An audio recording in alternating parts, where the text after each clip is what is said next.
दोस्तों, आज की यह मूवी आप में से कई लोगों की आंखें खोलने वाली है। तो मूवी की शुरुआत में हमें निशा नाम की एक लड़की को दिखाया जाता है जो किसी डांस क्लास में जाकर डांस सीख रही होती है। निशा को देखकर लगता है कि उसे डांस का बहुत शौक है, क्योंकि सीखते वक्त वह बहुत ज्यादा डेडिकेटेड होती है। अब कुछ दिनों बाद हम सूरज नाम के लड़के को अपनी फैमिली के साथ देखते हैं, जो निशा के घर उसको देखने के लिए आता है। अब इस बीच दोनों लड़का और लड़की एक दूसरे को पसंद कर लेते हैं और दोनों की फैमिलीज के बीच अच्छी खासी बातचीत होकर शादी पक्की कर दी जाती है।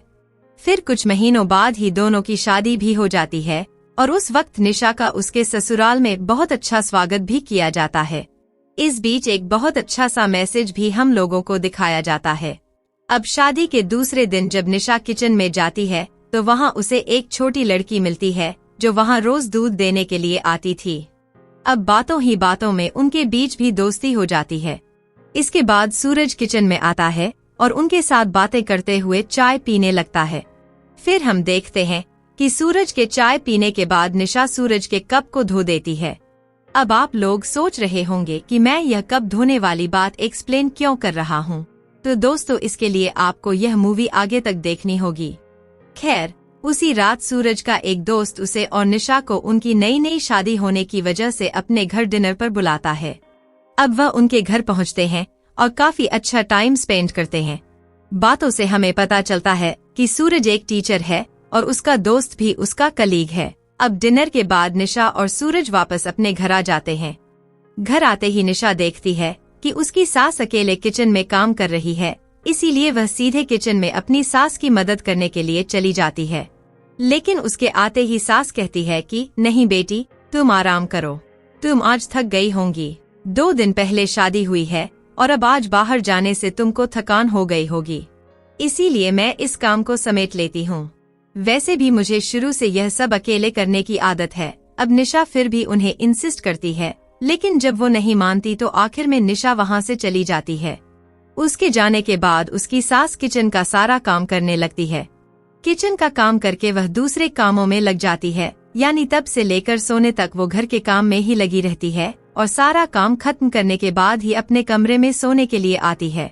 इसके बाद हम देखते हैं कि अगली सुबह निशा का ससुर सुरेश पेपर पढ़ रहा होता है और उसकी बीवी उसके लिए टूथब्रश पर टूथपेस्ट लगा कर देती है और यह सब उसकी बीवी का रोज का काम होता है, यानी सुरेश अपने इस काम को भी नहीं कर सकता। हम इसके बाद निशा को देखते हैं जो किचन में खाने की तैयारी कर रही होती है, जहां साथ में उसकी सास भी किचन के बाकी काम निपटा रही होती है। इस बीच जब सूरज जागता है तो वो उठकर सीधा योग करने लगता है। इसके बाद जब सभी नाश्ता करने के लिए टेबल पर बैठते हैं तो घर के सिस्टम के हिसाब से पहले औरतों को खाना परोसना होता है और आदमियों को खाना खिलाना होता है। अब निशा देखती है कि उसकी सास खुद खाना ना खाकर पहले ससुर जी को खिला रही होती है, इसीलिए वो भी यही दोहरा रही है और खुद खाना ना खाकर सूरज को खाना खिलाती है। इसके बाद जब घर के दोनों आदमी खाना खा लेते हैं तो निशा की सास खाना खाने बैठती है और निशा को कहती है कि टेबल काफी गंदी हो चुकी है, पर फिर भी तुम मेरी बात सुनकर खाना खाने बैठो। लेकिन फिर वो देखती है कि उसकी सास अपने हस्बैंड की झूठी थाली में ही अपना खाना परोस रही है और खा रही है।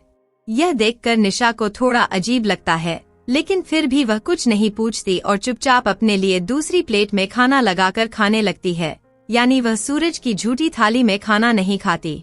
फिर खाना खाने के बाद जब सूरज बाहर कहीं जाने वाला होता है तो वह अपनी बीवी को आवाज देता है। सूरज की आवाज सुनते ही उसकी बीवी फौरन उसकी चप्पलें लाकर सामने रख देती है। अब अगले दिन हम सूरज की बहन को देखते हैं, जिसकी शादी हो चुकी है और वो प्रेग्नेंट भी है। आज वो अपनी माँ को कॉल करके कहती है कि माँ, मेरा 7वां महीना शुरू हो गया है, अब तुमको यहाँ आना होगा। लेकिन सूरज की माँ कहती है कि बेटा, अभी तो सूरज की शादी हुई है, कुछ ही दिन बीते हैं, इतनी जल्दी मैं कैसे आ सकती हूँ, बहू के ऊपर काम का लोड आ जाएगा। पर फिर भी उसकी बेटी जिद करती है तो निशा अपनी सास से कहती है कि माँ, आप चले जाइए, दीदी को इस वक्त आपकी जरूरत है, मैं यहाँ काम संभाल लूंगी। तो इस तरह निशा की सास अगले ही दिन सारा सामान पैक करके अपनी बेटी के पास रवाना हो जाती है और यहीं से मूवी की असली कहानी शुरू होती है। अब अगले दिन निशा अपने ससुर सुरेश के लिए चाय लेकर जाती है, पर चाय देखकर सुरेश कहता है कि अरे बेटा, मैं चाय से पहले हर रोज ब्रश करता हूँ। तुम्हारी सासू जी मुझे चाय से पहले ब्रश पर पेस्ट लगा कर दे जाती है। तो यह सुनकर निशा चाय वापस ले जाती है और सुरेश को ब्रश में पेस्ट लगा कर दे जाती है। इसके बाद वो अकेले किचन में जाकर सुरेश और सूरज के लिए नाश्ता तैयार करने लगती है। फिर नाश्ता करते वक्त सुरेश निशा से पूछता है, बेटा तुमने ये चटनी पत्थर पर नहीं पीसी? तो निशा कहती है कि नहीं पापा, मैंने इसको मिक्सर में पीसा है। तो यह सुनकर सुरेश कहता है, ठीक है बेटा, कोई प्रॉब्लम नहीं, तुम अपने आप को तकलीफ मत दो। यानी वो इशारों में ताना मारते हुए कहता है कि उसे अपने हाथों से चटनी पीस चाहिए। इस बीच सूरज कुछ भी नहीं कहता, बस चुपचाप खाने में लगा होता है। फिर नाश्ता खत्म होने के बाद किचन का काम करने लगती है। अब एक तो निशा को पहले से ही गंदगी से एलर्जी होती है, ऊपर से यहाँ पर उसे हर जगह गंदगी नजर आती है, इसीलिए वह बार बार सब कुछ साफ करने लगती है और इसमें उसका काफी टाइम निकल जाता है। इसके बाद वो लंच बनाने लगती है। फिर लंच खाते वक्त सुरेश निशा से पूछता है, बेटा क्या तुमने यह चावल कुकर में बनाए हैं? तो निशा कहती है, हाँ पापा। तो सुरेश कहता है, अरे बेटा कुकर में मत बनाया करो, हमारे घर में लकड़ियों के चूल्हे पर चावल बनते हैं। क्या तुमने अपनी सास को नहीं देखा? वो चावल ज्यादा टेस्टी होता है। तो यह सुनकर निशा अगली बार के लिए हाँ बोलकर वहाँ से चली जाती है। फिर लंच खत्म करने के बाद सुरेश अपनी पत्नी को कॉल करता है और वही चावल वाली बात बताता है। तो निशा की सास निशा को कॉल करके बताती है कि बेटा चावल को लकड़ी के चूल्हे पर पकाना।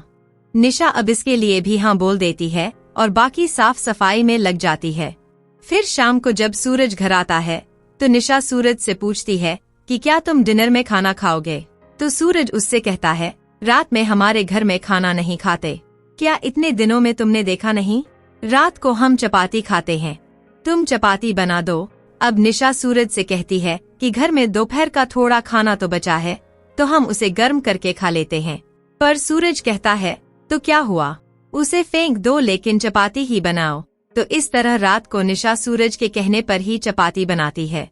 फिर जब वह किचन में आती है तो वहाँ बहुत सारे गंदे बर्तन पड़े होते हैं, तो बेचारी अकेले ही सारे काम करने लगती है। यहाँ पर हर एक सीन बहुत डिटेल में दिखाया गया है। अब सारा काम खत्म करने के बाद जब निशा रात को सूरज के पास जाती है तो सूरज बिना कुछ बातें किए, ना कुछ पूछे, उसके साथ इंटीमेट होने लगता है। फिर हर सुबह की तरह वह दूध वाली लड़की फिर से आकर निशा को दूध देकर जाती है। अब दोपहर में जब निशा लकड़ियों के चूल्हे पर खाना बनाती है तो इस बीच वह देखती है कि किचन का पाइप लीक कर रहा है, जिसका गंदा पानी पूरे किचन में फैल जाता है। तो वह पहले उसके नीचे एक छोटी सी बाल्टी रखती है और फिर पुराने कपड़े से किचन को साफ करने लगती है और इसके बाद वह वॉशिंग मशीन में अपने घर वालों के कपड़े धोने लगती है। तभी वहाँ उसे सुरेश देख लेता है और कहता है, बेटा कपड़े वॉशिंग मशीन में मत डालो, उसमें वह जल्दी खराब हो जाते हैं, मैं खुद धो लूंगा, तुम रहने दो। तो यह सुनकर निशा अपने हाथों से कपड़े धोने का फैसला करती है। फिर शाम को जब सूरज घर आता है तो निशा उससे प्लम्बर के बारे में पूछती है कि मैंने आपसे कहा था कि किचन का पाइप लीक कर रहा है, तो उसके लिए प्लम्बर भेज देना। तो यह सुनकर सूरज कहता है, अरे यार मैं तो भूल ही गया, चलो कोई बात नहीं, मैं कल भिजवा देता हूँ। फिर रात को डिनर के बाद फिर से बहुत सारे गंदे बर्तन जमा हो जाते हैं, जिनको निशा एक एक करके साफ करने लगती है। ऊपर से गंदे पानी के लीकेज की वजह से किचन में स्मेल होती है, जिससे उसे बहुत तकलीफ भी होती है। फिर जब रात को निशा और सूरज पास होते हैं तो पूरे दिन की सेम एक्टिविटी होने की वजह से निशा को उस वक्त भी दिमाग में गंदगी का ही एहसास हो रहा होता है। खैर अब अगले दिन वह सूरज को बताती है कि उसे पीरियड्स आए हुए हैं। तो अब हमें पता चलता है कि इस घर में एक और नियम भी है कि जिस लड़की को पीरियड्स होते हैं उसे अपवित्र माना जाता है और उसे खाना बनाने की अनुमति नहीं होती। उसे इस बीच एक कमरे में बंद कर दिया जाता है और उसका खाना पहनना सब कुछ सबसे अलग होता है। खैर अब यह पता चलने के बाद सुरेश उषा नाम की एक काम वाली बाई को बुलाता है, जो इन 7 दिनों तक घर का काम करेगी। उषा अब घर आकर सारा काम करने लगती है, लेकिन उसको अकेले काम करते देख निशा भी उसकी हेल्प करने लगती है। तभी बातों ही बातों में उषा निशा से कहती है, मैं इन सब चीजों को नहीं मानती, क्योंकि हमारे पूर्वजों ने तो कभी नहीं कहा कि जिस लड़की को पीरियड्स होते हैं वह अछूत मानी जाती है। इसीलिए जब मुझे पीरियड्स होते हैं तो मैं किसी को नहीं बताती, क्योंकि अगर मैं घर का काम नहीं करूंगी तो मेरे बच्चे और पति को खाना कौन खिलाएगा। इसीलिए मैं खुद से ही काम करती रहती हूँ। तो इस तरह उषा 7 दिन तक घर के काम करती है और फिर पीरियड्स खत्म होने के बाद निशा फिर से जंग के मैदान में उतर जाती है, यानी फिर से किचन में आ जाती है। लेकिन यहाँ आकर वह देखती है कि किचन का पाइप अभी भी लीक कर रहा है, यानी बीते हफ्ते में सूरज ने उसे ठीक नहीं करवाया। तो इस तरह वह मजबूरी में आज भी उस गंदे पानी को साफ करने लगती है।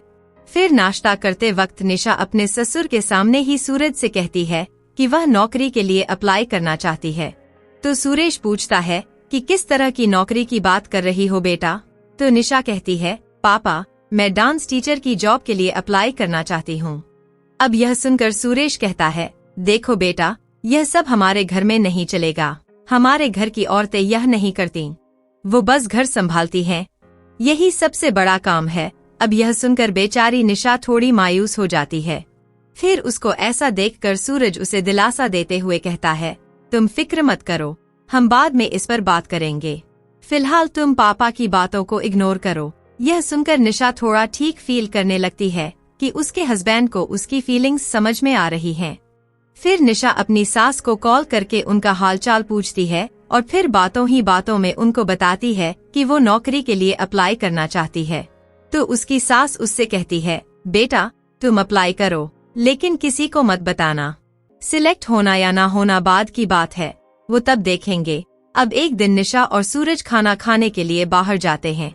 तो खाने के दौरान निशा देखती है कि सूरज यहाँ पर उस तरह खाना नहीं खा रहा जैसे वो घर पर खाता है, यानी होटल में वो बहुत ही अच्छे से और मैनर्स के साथ खाना खा रहा होता है।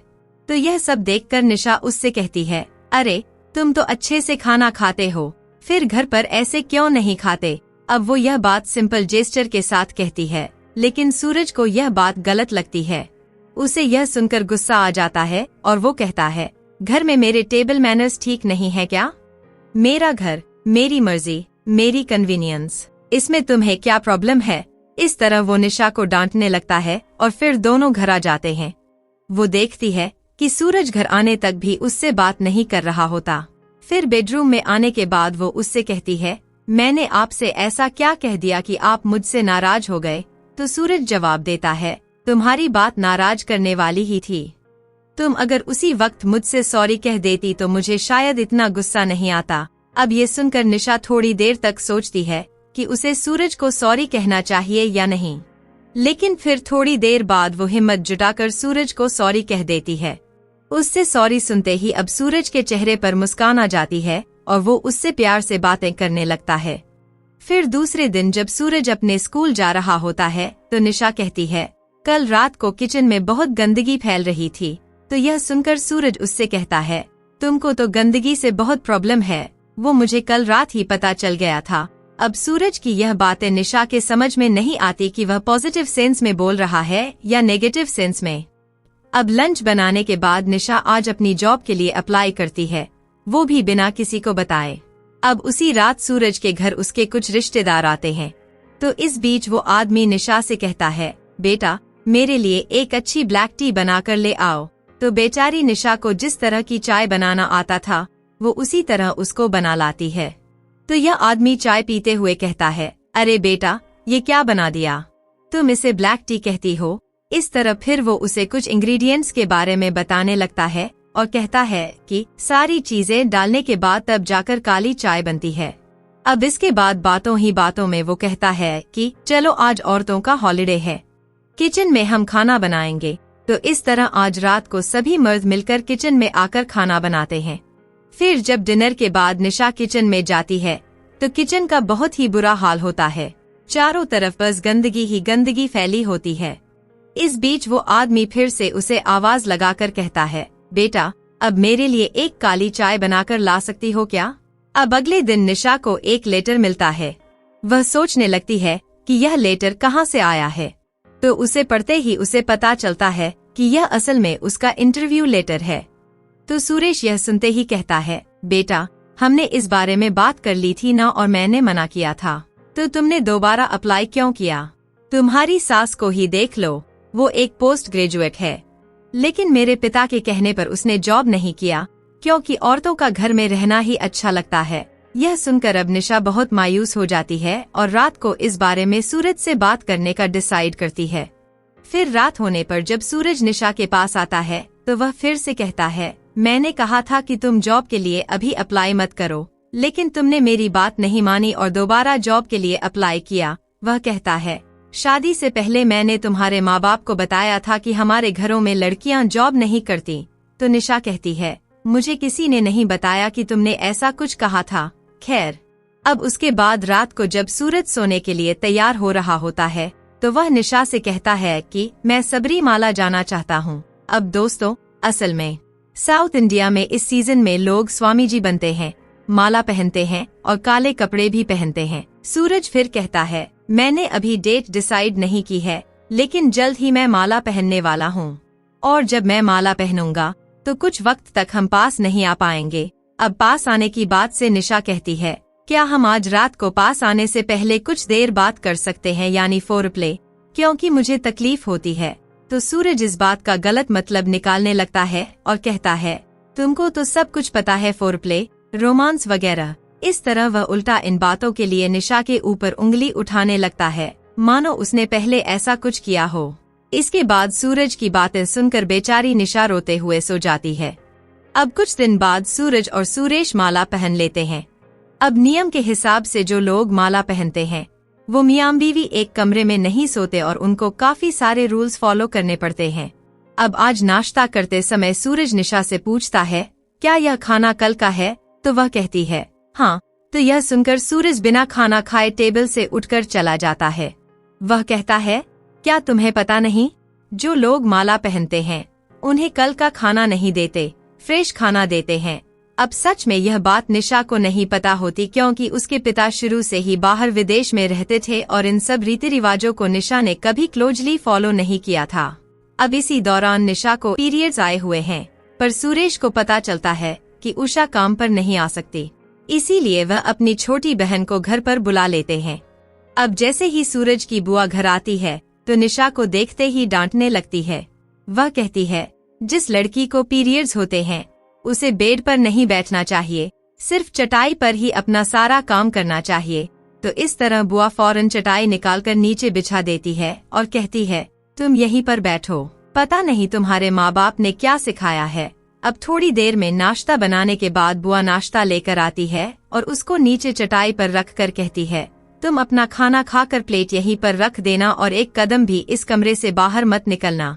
हालांकि ऐसी लड़कियों को मंदिर में प्रवेश नहीं करना चाहिए, लेकिन फिर भी वे बाकी सारे काम कर सकती हैं। अब यह फैसला कुछ लोगों को पसंद आता है और कुछ लोगों को नहीं, जिसके बाद कुछ लोग रैलियां निकालने लगते हैं। वहीं दूसरी तरफ सूरज की बुआ बार बार निशा के पास आकर कोई न कोई बात पर उसे ताना देती ही रहती है।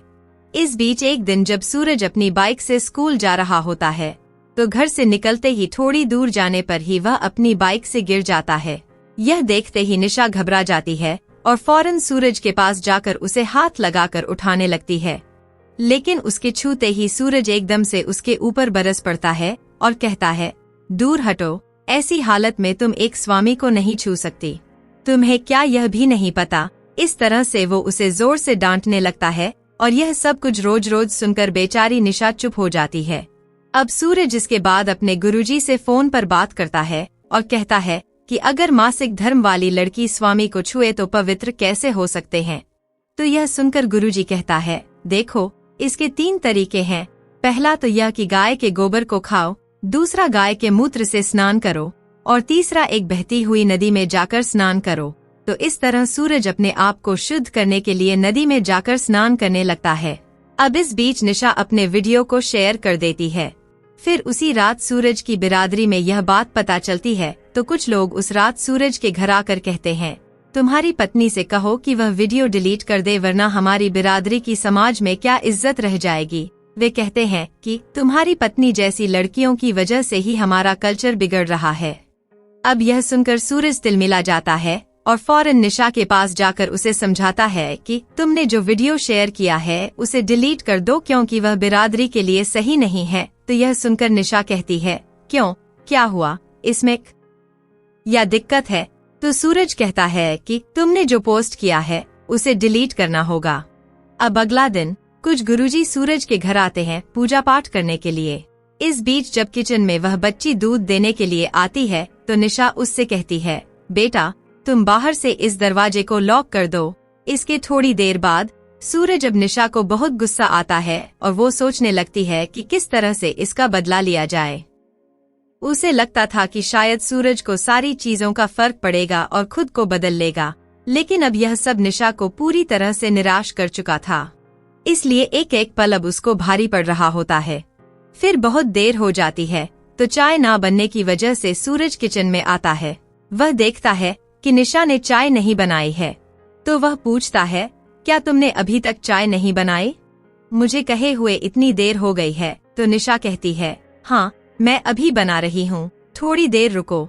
उसके दिमाग में अब यही चल रहा होता है कि कैसे इस संकीर्ण समाज को सबक सिखाया जाए। अब थोड़ी देर वह इंतजार करती है, फिर अचानक उसके दिमाग में कुछ आता है। वह उस लीकेज वाले पानी को देखने लगती है, क्योंकि इतने वक्त से वह रोज उस बदबू को झेल रही थी।